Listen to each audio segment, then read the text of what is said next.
Oke, saya mulai ya. Saya mulai tentang konsep bahaya. Oke, saya mulai dulu. Ini kok di grup masih banyak yang ada yang japri lagi ya. Ada yang japri lagi masalah dan juga di grup nanya. Makanya gini, mas-mas, mbak-mbak, ya, makanya gini. Kalau di kami itu memang kami menekankan kita ayo sama-sama ngomongnya di grup, ya. Kita sama-sama ngomong. Apa yang sudah ditulis di situ itu artinya sudah berupa prosedur dan aturan. Berupa prosedur dan aturan. Kalau saya bolak-balik saya ngomong lagi, kalau sampai tidak mengikuti prosedur dan aturan yang sudah kita buat, kalau nanti di kemudian hari ada ujian terus tidak diluluskan atau BK belum kompeten, maka sudah bukan tanggung jawab kami karena secara aturan K3, itu artinya kami sudah melemparkan bola panas ke teman-teman peserta, ya. Kami sudah melemparkan bola panas yang berupa tulisan himbauan dan lain-lain. Tapi kalau himbauan aturan lain-lain yang kami berikan tidak dipatuhi, artinya bukan kesalahan kami, ya. Ingat ya. Jadi kami bermain seperti ini pun kami menggunakan aturan K3. Read what you do, write what you do and do what you write. Ya, kemudian kami melemparkan juga bola panas kepada teman-teman semua.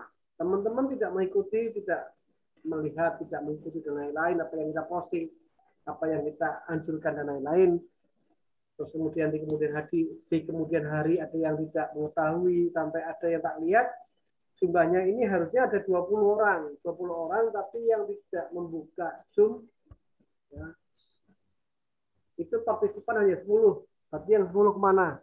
Kalau yang 10 kemana ini kemudian mempertanyakan, Pak, kok kami tidak dikasih info dan lain-lain? Ya sudah, ya salah sendiri kan gitu. Sendiri. Yang penting kami sudah memberikan aturan. Terus kemudian kalau memang ketinggalan, kami kan sudah memberikan aturan juga, sudah memberikan arahan untuk membuka YouTube. Buka YouTube silakan di subscribe. Kalau ketinggalan ya sudah. Oke. Sekarang kita kembali ke konsep bahaya. Nah, konsep bahaya.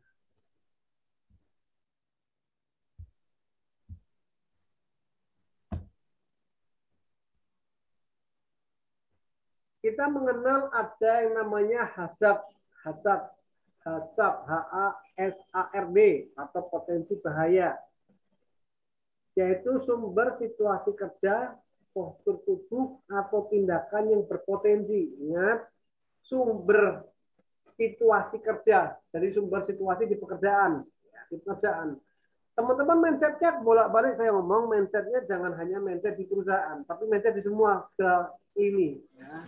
Dari kita sumber situasi kerja kita lagi makan, lagi duduk, lagi memberikan pengarahan, lagi memberikan ilmu, lagi menerima ilmu, lagi mendengarkan, lagi kultum, lagi sholat subuh, ya itu adalah sumber situasi kerja. Semuanya kerja.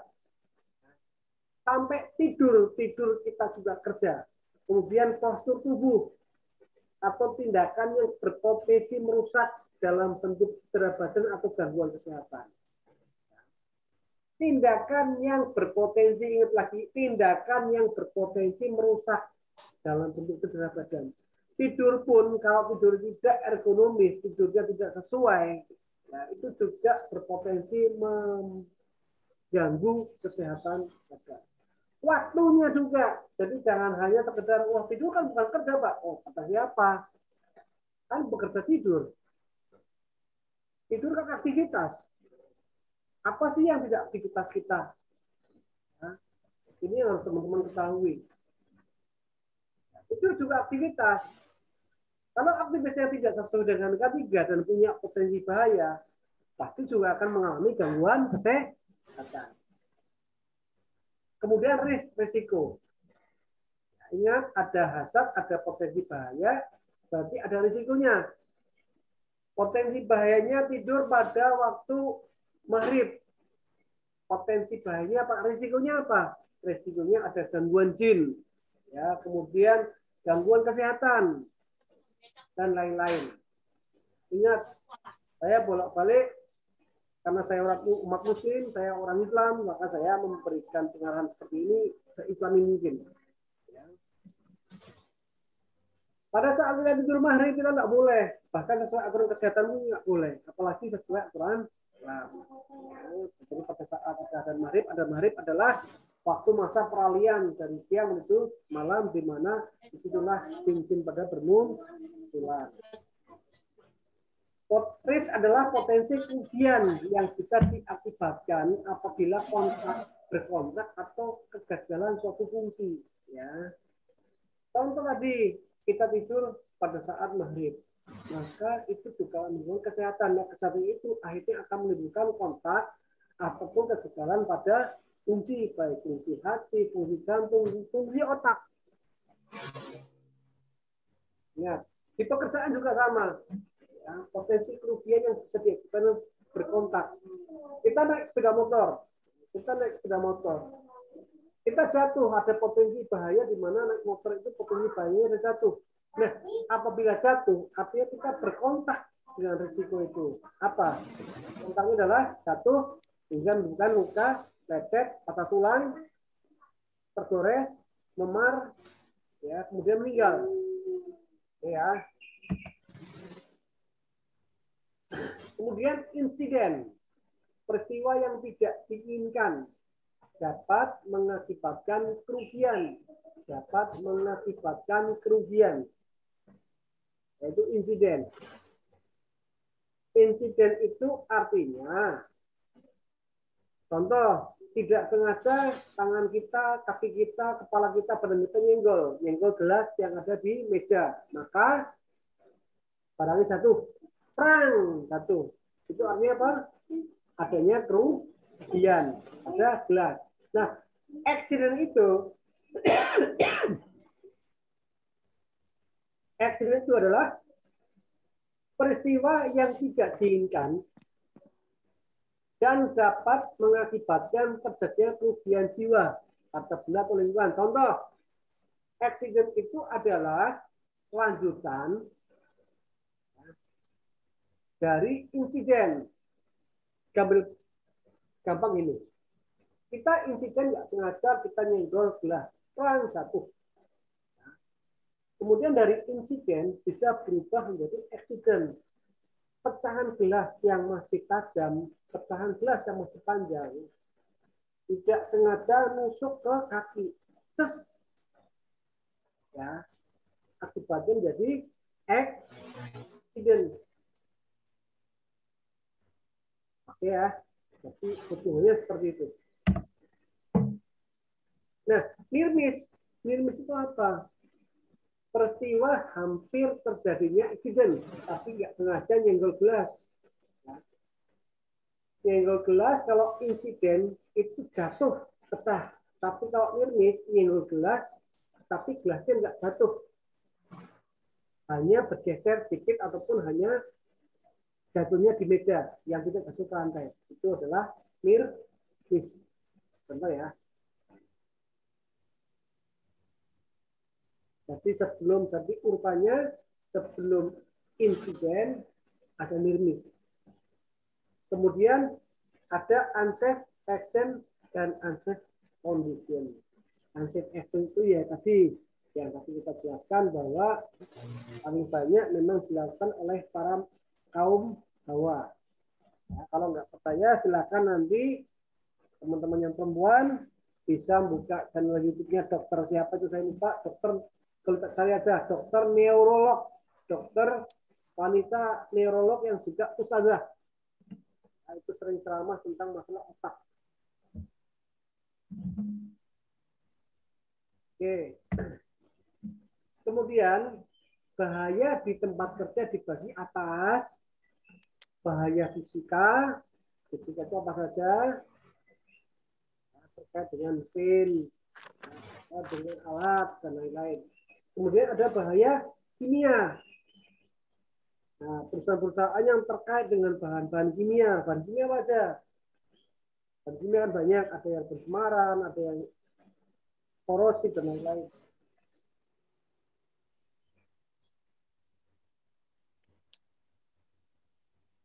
Kemudian ada bahaya biologi.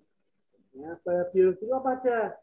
Ada kuman, virus, bakteri, apalagi parasit dan lain-lain. Kemudian bahaya ergonomi.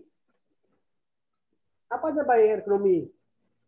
Kita lagi duduk, kita lagi jalan, kita lagi tidur, itu bahaya ergonomi, itu artinya bahaya yang mengakibatkan pada tulang.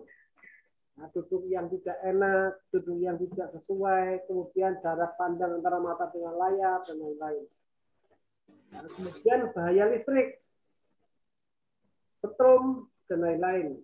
Terus kemudian ada bahaya mekanik. Bahaya mekanik adalah ada bahaya-bahaya pada alat-alat mesin. Kemudian bahaya alat mekanik itu apa aja? Ada bahaya sepeda motor, bahaya pada mobil. Nah, itu termasuk mekanik. Jadi teman-teman jangan pernah menganggap bahwa K3 itu hanya di tempat kerja, tapi di rumah. Ya, kalau kita sudah bisa menganalisa bahaya K3 di rumah, nanti akan lebih gampang. Oh, ternyata di kantor pun akan sama seperti di rumah. Ya, bahayanya akan sama saja. Kemudian bahaya-bahaya tadi yang di atas, ya, yang mekanikal, fisika, kimia, biologi dan lain-lain, akan menimbulkan bahaya lain seperti apa? Bahayanya apa? Kecelakaan dari ringan, berat, sampai fatal. Kemudian bahaya perdagangan, bahaya kebakaran, dan lain-lain. Contoh, kayaknya mungkin orang sepele mengatakan bahaya kayak gini tuh ya ekonomi dan biologi di rumah. Ya, ekonomi aja di rumah. Ibu-ibu kadang tidak sadar bahwa kita di rumah itu adalah kegiatannya adalah K3 semua. Contoh masak. Kalau masaknya tidak pas, jarak antara tangan, bahu, kaki, tinggi, dan kompor tidak sesuai dengan tubuh, maka kita akan bungkuk. Nah, pas masak bungkuk. Akhirnya apa? Nah, bungkuk ini lama-lama kita akan kena penyakit ergonomis. Jadi masak pun itu bagian dari K3. Kemudian pada saat masak juga sama. Masak pasti kita butuh air. Airnya dari mana sumbernya? Contoh, dari galon.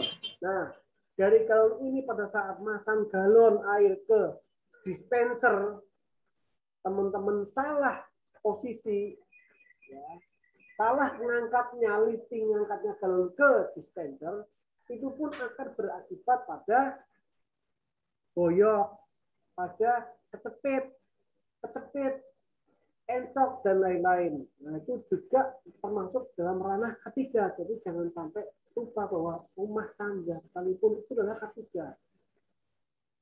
Ya, kemudian pada saat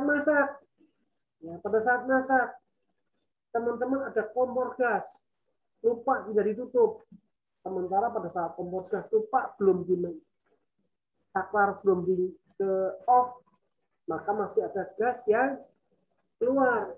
Tidak sengaja lagi main korek, bapak-bapaknya lagi ngerokok, begitu nyalakan api pemantik, bel, maka jadi meledak dan pada saat pencemaran. Nah, bahaya pencemaran juga ibu-ibu. Wah, ini ibu-ibu ngepel. Tidak sadar bahwa bahan kimia yang dipakai bahan kimia yang sangat keras.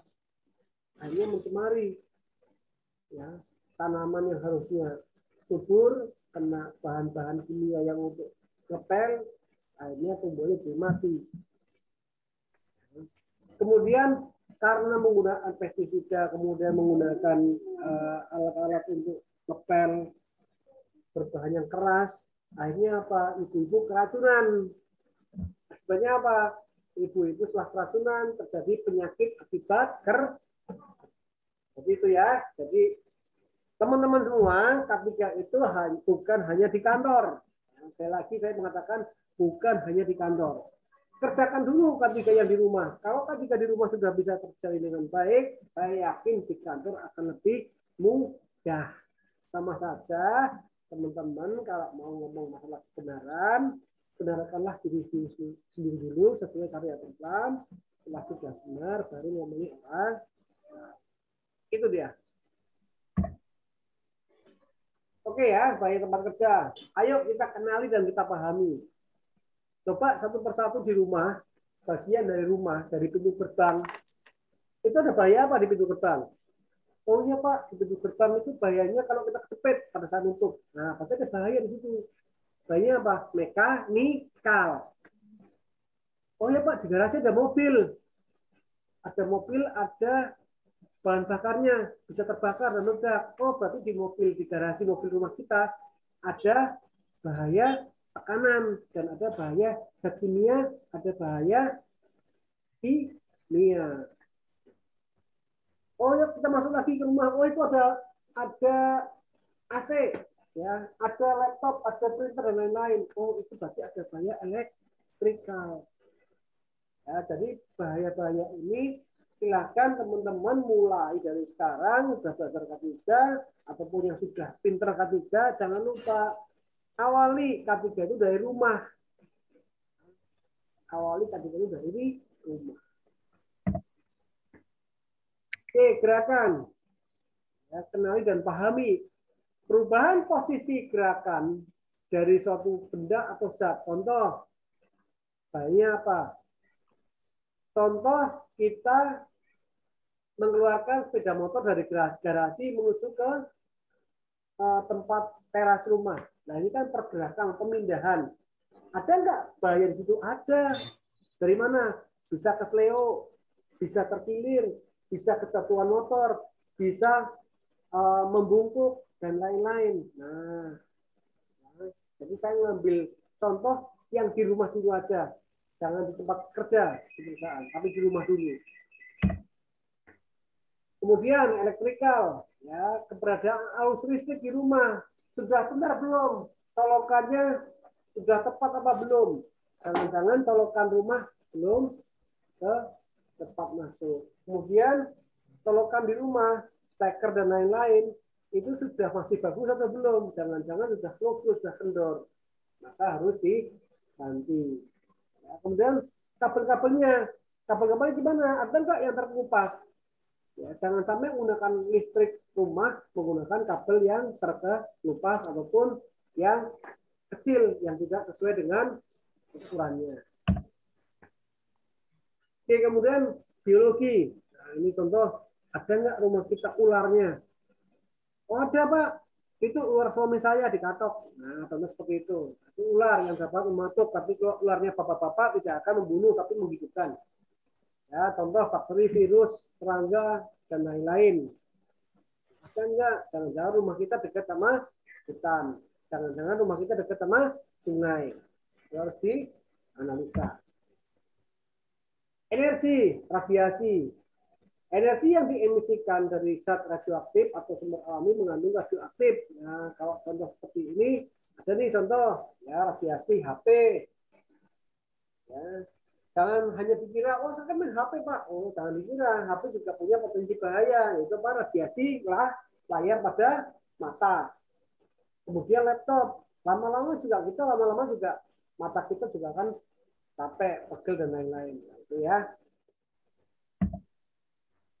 Suara, bunyi dihasilkan bila ada gaya yang mengakibatkan benda atau zat bervibrasi. Jadi makanya itu sumber suara satu di rumah adalah apa? Knalpot. Knalpot sudah tidak diperbolehkan pakai knalpot yang racing sampai bising. Telinga juga lama-lama kalau dengar suara bising juga pasti akan mengurangi fungsi dari gendang ke telinga. Jadi teman-teman coba dari awal dari rumah dulu yang ditekankan masalah temperatur. Sama di rumah pun kalau temperaturnya terlalu tinggi, ya terlalu tinggi, pasti juga tidak akan nyaman. Kita tinggal di rumah, di mana rumah ini tidak ada ventilasinya. tidak ada pencahayaannya, ya, kemudian berada di sudah tidak ada ventilasi, tinggalnya di tepi pantai. Wah, panasnya seperti apa? Ya, maka rumah diharapkan punya ventilasi yang dari berbagai sudut agar temperatur di rumah sangat nyaman untuk kita tinggali untuk bekerja. Sekarang kalau masak temperatur ruangan suhu dapur panas tapi nggak nyaman, ya kan? Anak belajar di kamar sendiri, anak belajar tapi suhu kamar tidak nyaman, maka anak pun tidak akan nyaman dalam belajar. Oke, zat kimia. Energi yang terdapat dalam zat kimia secara inherent atau melalui reaksi, karena zat kimia ini masuk dalam tubuh itu melalui 3, yaitu inhaler, pernapasan, oral atau mulut, atau iritasi. Nah, kalau sudah masuk dalam sumber 3 lubang itu, maka tubuh kita bisa tercemar ataupun terpapar bahan-bahan kimia yang mengganggu kesehatan, lingkungan, dan peralatan. Paham ya? Oke, mekanikal. Sama ini, contoh kayak tadi. Contoh, mekanikal di pintu gerbang. Ya kan? Dia ada roda dan lain-lain. Pada saat mendorong, ternyata kejepit. Itu ada bahaya mekanikal. Tekanan. Nah, di rumah ada nggak tekanan? Ada. Di rumah ada tabung bertekanan. Contoh, apar. Contoh lagi apa? Tabung gas, tabung LPG. Nah, itu dia. Jangan sampai penempatan tabung LPG atau tabung gasnya berada di dalam lemari. Karena sangat berbahaya apabila suhu ruangannya naik, tidak ada ventilasi, maka suhu dalam tabung juga akan meningkat. Oke, kemudian gaya berat. Kekuatan atau daya akibat gaya tarik bumi terhadap benda. Bahaya tempat kerja ini juga. Ya. Contoh, apabila ada benda jatuh dari atap, ya, gempa bumi yang mengakibatkan benda-benda yang di atas rumah akan pecah. Tuhan itu juga salah satu bahaya. Oke, sekarang mengendalikan bahaya itu. Nah, ini dia. Ini poin yang teman-teman harus sangat paham dan di luar kepala. Ya, yang sangat paham dan di luar kepala. Namanya mengendalikan bahaya atau pengendalian bahaya. Bahaya itu tidak langsung serta-merta menggunakan APD. Ya, ini punya terap-terapannya, punya piramidanya, punya aturannya. Aturan yang pertama adalah bahaya itu bisa nggak eliminasi. Jadi yang pertama kalau teman tanya, coba sebutkan pengendalian bahaya. Teman-teman nanti menjawabnya adalah pengendalian bahaya itu adalah diatur oleh segitiga atau tentang aturan prosedur menghilangkan pengendalian bahaya. Yang pertama adalah eliminasi atau menghilangkan. Ya, menghilangkan ya, atau modifikasi terhadap alat proses maupun material untuk menghilangkan bahaya secara keseluruhan. Misalkan contoh, bahaya kita mau berangkat sekolah atau berangkat ke pasar mau belanja. Naiknya apa? Naik sepeda motor. Nah, sepeda motor pasti punya bahaya, ya, pasti punya bahaya. Bisa nggak dihilangkan? Jangan pakai sepeda motor. Oh bisa, pakai sepeda ontel. Oke, jadi secara nggak langsung penggunaan sepeda motor bisa dihilangkan, ditiadakan. Pak, sepeda pun ontel masih punya bahaya. Oke, hilangkan. Apa kalau yang paling aman? Jalan kaki, Pak. Oke, jalan kaki. Jalan kaki. Nanti jalan kaki kita ya berangkatnya. Pak, tapi kalau jalan kaki ke pasar jauh, Pak, kaki capek. Berarti timbul bahaya baru, yaitu bahaya capek. Bahaya ergonomis. Ya udah, pakai sepeda. Pak, sepeda juga timbul bahaya juga, Pak.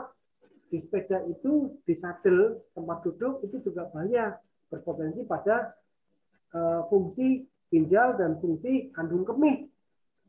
sudah dalam kesehatan ada mungkin itu. Ya sudah pakai motor. Oke, berarti tetap pakai sepeda motor. Nah, pakai sepeda motor kemudian oke, tentukan berarti tetap pakai sepeda motor karena bahayanya tidak bisa dieliminasi, harus pakai sepeda motor. Maka kita gunakan langkah yang kedua, yaitu substitusi atau menggantikan. Nah, kami jelaskan, Pak, bisa nggak substitusi motor diganti sepeda? Bisa. Berarti itu langkah-langkah yang menggunakan substitusi, mengganti sepeda motor dengan sepeda ontel. Sepeda ontel diganti dengan jalan kaki. Ternyata masih tidak bisa. Ya, masih tidak bisa. Karena jaraknya jauh. Dua hal tadi, dua langkah tadi, eliminasi dan substitusi, dihilangkan tapi tidak bisa diganti. Tidak bisa diganti, tidak bisa dihilangkan. Maka langkah yang ketiga adalah mengendalikan engineering. Pakainya apa? Dengan cara kontrol modifikasi. Oke, sepeda motornya dibuat roda 3, aman dia tidak. Oke, sepeda motornya sekarang sudah muncul lagi sepeda motor yang tertutup kayak mobil. Jadi sepeda motor tapi tertutup ada sekarang. Nah, itu pengendalian engineering. Nah, terus kemudian apa Pak? Sudah Pak, ini berarti sudah di pengendalian engineering. Ya, sudah dikasih tutup, dikasih banyak jadi 3 dan lain-lain. Oke, sudah aman. Nah, sekarang tinggal menambahkan dengan pengendalian administrasi, yaitu punya SIM, ada SNK, ada BPKB, kemudian ada aturan-aturan lalu lintas yang harus dituruti, yaitu berjalan lewat jalur sebelah kiri, tidak boleh nerobos lampu merah, tidak boleh nerobos jalur forbidden atau verboden dan lain-lain. Kemudian baru yang terakhir untuk melengkapi pengendalian engineering dan melengkapi administrasi, maka dibuatlah yang lebih aman lagi ditambah dengan APD. Pakailah sarung tangan, pakailah sepatu, pakailah celana yang tebal, pakailah jaket, pakailah helm, pakailah masker agar tidak kena. Nah, itu namanya mengendalikan bahaya. Oke ya. Nah, ini namanya hierarchy of control. Jadi bentuknya adalah segitiga. Makanya kalau ditanya bagaimana cara untuk mengendalikan bahaya, yaitu dengan cara hierarki kontrol atau hierarki pengendalian risiko. Bagaimana pengendaliannya? Tadi sudah saya jelaskan ya.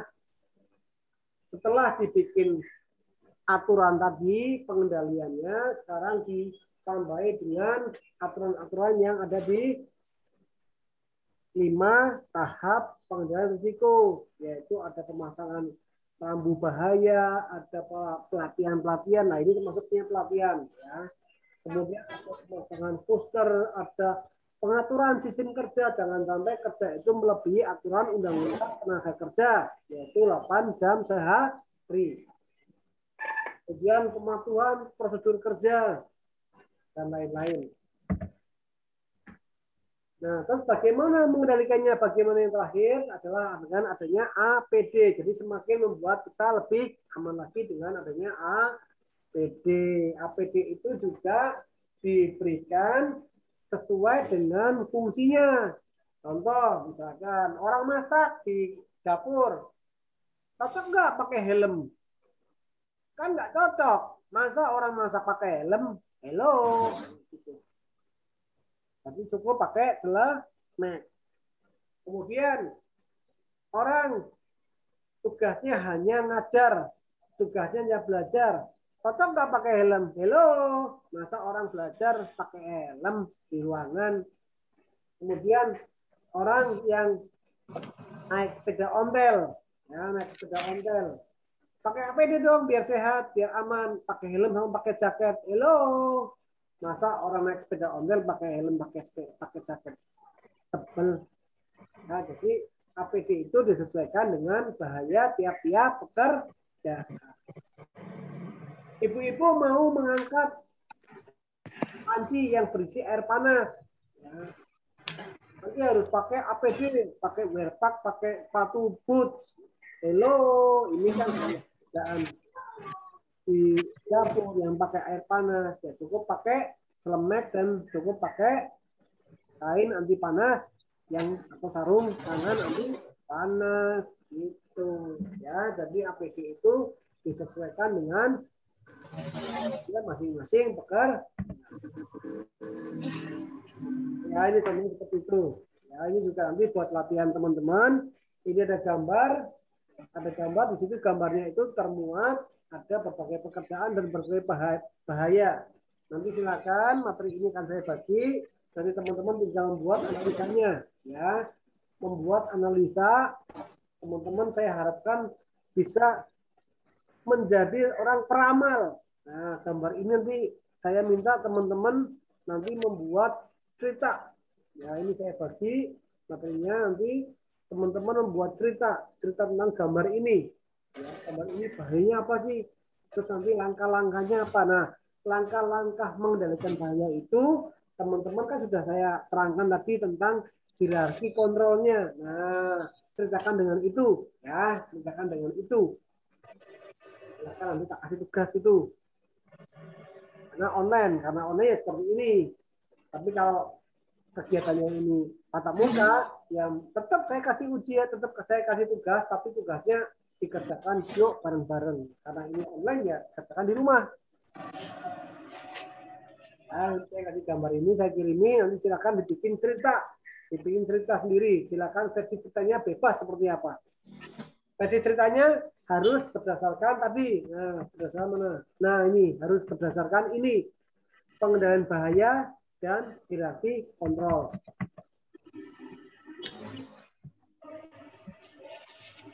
Oke, latar belakang potensi bahaya. Nah itu ada bahaya fisiologi dan lainnya sudah dijelaskan.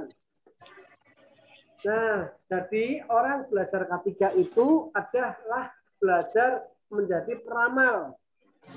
Peramal harus bisa menduga bahaya. Harus jadi orang suudon, tapi suudon yang baik, bukan suudon menjelekkan. Ini suudon untuk hal-hal yang baik. Artinya suudon kepada bahaya. Wah, nanti ada bahaya tuh. Nanti ada bahaya tuh. Jangan begitu ya, jangan naik ke tinggi-tinggi, jangan naik ke atap rumah jatuh, jangan pegangan listrik, nanti setrum. Nah, gitu. Jadi K3 itu adalah belajar untuk menduga-duga. Tujuannya apa? Tujuannya untuk memikirkan, ya, untuk mendiskusikan. Ayo diskusi lewat grup. Sudah saya bikin grup. Jangan japri-japri. Silakan nanti kita putuskan di grup, ya. Apa yang sudah ditulis diikuti. Tadi sudah saya jelaskan. Ya, saya jelaskan bahwa belajar, bahwa membaca itu adalah bagian dari keislaman kita. Bagian dari keislaman kita. Kita orang Islam. Yang pertama adalah dengan cara menjalankan perintah syariat Islam adalah dengan cara membaca. Kenapa? Karena Rasulullah mendapatkan hidayah sebagai Rasul dengan cara dapat wahyu. Yang pertama adalah Iqra bismi rabbikal ladzi khalaq khalaqal insana min. Oke ya. Serta membuat solusi setelah memikirkan, diskusi, memahami, ya, kita membuat solusi. Jadi jangan cuman nantinya ke depan, jangan cuman hanya sekedar, Mas, Mbak, Dek, Pak D, Om, itu jangan naik ke atas. Sini turun bahaya. Nah, jangan cuma gitu. Tapi juga memberikan solusi. Pak, Bapak ada pekerjaan di atas ya? Iya, oke. Kita kasih solusi, Pak. Kita kasih tangga ya, Pak. Saya kasih sertifikat ya, Pak. Tuh. Jadi tujuan K3 itu adalah memberikan solusi. Oke, nah tabung seperti ini nanti. Jadi kalau ada gambar-gambar seperti ini, nanti silakan teman-teman tugasnya adalah membuat coret-coretan tentang bagaimana sih ini apa, ini apa, ini apa. Ya. Oke. Apakah teman-teman melihat bahaya? Nah, di sini. Bahayanya apa ini? Nanti silakan teman-teman sama ini bahayanya apa? Ini silakan teman-teman nanti belajar membuat mau pakai video juga boleh, diupload di YouTube boleh, menjelaskan hal-hal semacam ini boleh, silakan terserah ya. Jadi teman-teman bisa, oh ya saya belajar K3, saya belajar menganalisa, belajar situasi, oh ini saya belajar yang karena ini itu ada orang negatif. Bahayanya apa? Bahayanya bla bla bla bla bla. Dengan melihat gambar. Oke, kita sama ya. Oke, nah. Your family need you. Keluargamu membutuhkan kamu. Jadi ingat, kita itu bekerja itu bukan kita bekerja untuk penuh keluarga. Kalau kita ada apa-apa, kita mati, kita celaka, kita masuk rumah sakit, perusahaan tidak akan bingung karena perusahaan pasti akan mencari penggantimu. Sebetulnya seperti itu. Ya, jadi ini yang dikandung maksud bahwa perusahaan itu akan menggantimu, mencari penggantimu. Tidak akan kamu mati, misalkan, terus kemudian arwahnya masih dipekerjakan. Enggak. Dan yang mendoakanmu, mendoakan, menunggui, merawat, itu keluarga. Ya. Jadi tidak usah terlalu bersemangat dalam totalitas pada pekerjaan pada perusahaan. Kita cinta pada pekerjaan tapi tidak cinta pada perusahaan. Karena bukan perusahaan yang nantinya akan merawat kita bila kita sakit. Perusahaan juga tidak akan menguburkan kita bila kita mati, tapi keluarga yang menguburkan. Dan perusahaan tidak akan mendoakan kita bila kita mati. Karena yang akan mendoakan adalah anak dan itu kita. Sesuai syariat Islam, bahwa pahala yang mengalir adalah meninggalkan anak yang soleh. Oke, demikian materi yang kali ini. Ya, materi kali ini kita cukupkan, kita kembali lanjut pada materi yang keempat.